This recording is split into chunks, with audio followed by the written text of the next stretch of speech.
So on Saturday night, Austin FC went to play against Minnesota United for the fifth time in club history. And while we all thought this would have been a decent game for a draw, we were completely wrong. Austin FC lost to Minnesota United by a score of 2-1. The only goal scored for the Burning Black came from our MVP contender, Sebastian Driussi. And this was a really frustrating match to watch.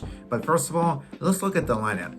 This was probably the strongest lineup we've seen for the past month now, and I'm okay with it. But the only concern I have is our players are getting really tired easily now, because there's no international games until for another 2 months. And the last time we saw an international games that are, no MLS for 2 weeks that gave us our team some recharging was back in June. But other than that, I'm okay with the players starting in this game, and our players are still fighting for a win, and that's amazing from them. They don't give up. But I would say the back four, Cascante, Galvesen, this was a really bad game for them. That mostly Galvesen did the entire work in the defense.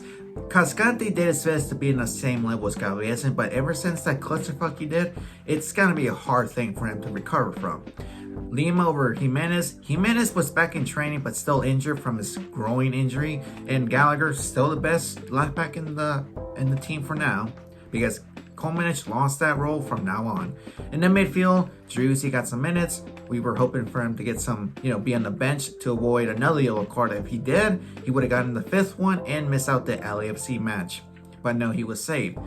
Danny Pereira and Alex Ring. Alex Ring, he's a great player, but I see more of a defense midfield player. And Danny Pereira in the 6, it's not the best role for him. I wouldn't, he's a good player to provide some creativity and some skill. And putting him in the 8 with Driussi, it would have been a crazy game for that. But no, Wolf wants Pereira to be in the back the entire time. Like, no, a veteran has to be in the 8, and a young prospect who has a lot of talent has to be in this, in the 8 for attacks.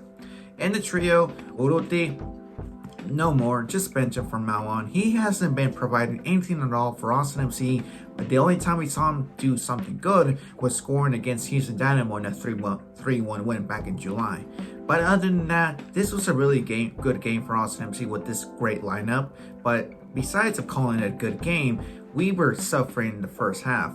Surprisingly, Minnesota United did a lot of high pressing that it was just random from them to do. A fourth place team fighting for playoffs, that was something they should have done, and they did a hell of a job. They did their homework right, because our defense, Josh Wolf's idea was to keep the team in the back the entire time. He's been doing this for the past month now, and he needs to change that up now, because Cascante and Galvesen, they were doing their best, but they couldn't make it possible to defend properly. Then the high pressing got to them that Ethan Finlay committed a penalty kick that was given for Minnesota United.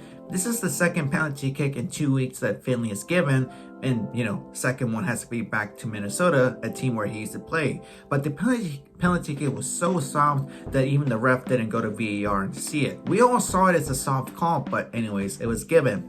Minnesota United scored the goal, 1-0. We were losing. Then they did their best. No, Minnesota United did their own pushing the back the entire time, and the way they did it was smart, because our attacking force in the midfield and the defense, they were pushing up a lot that we gave an advantage for them, because Cascante, Galvesen, Lima, and Gallagher, they were doing the best to get back in line. But no. Then randomly, Lima had a good run. He ran like 10 yards, was in the box, and he got a good penalty kick that was so clear, handball clear, that Austin FC got the penalty kick. Driussi scored the 18th goal of the season for him and for Austin FC, and he's still first place in the MLS Golden Boot. We had hope, but came the second half, it was still the same show. Minnesota United did a lot of high pressing that the defense was so tired that even Galvesen was just like, fuck it, I still gotta work, but I'm too tired. But they came to clusterfuck. Cascante did a terrible mistake that if I was Stu, I would have just kicked off the field, kicked the ball, anywhere in the stands. But Cascante, he's been having a great 180 turn from bad to good now, but this was just a bad game. And this mistake that he did against Minnesota United, it's gonna get to him no matter what. It's gonna stay with him in his memories. But it's a tough situation. How he should have performed, either kick the ball or pass it back to Stu. I don't know. But that gave Minnesota United the second goal and the second goal on us. Then the entire match, Austin FC was doing their best at scoring goals. We were doing our version of our high pressing, but nothing at all. That the entire Minnesota United team was doing the park the bus method. Hosen, Wolf, and even Redis, they were okay-ish substitutions, but not the ones we needed. If I was Wolf, I would have brought Gita and give him some, because Gita is built like a brick shithouse, and he would have provided some distraction to the entire defense and even to the goalkeeper of Minnesota United. But seeing Redis on the field for 25 minutes was a joke. The way we saw Redis perform on the side of the box in the second half against a 1v1 situation against a Minnesota United player, it was laughable. He was doing a lot of tap dancing instead of doing a lot of the goals. And we pay him a lot of money for that, I guess.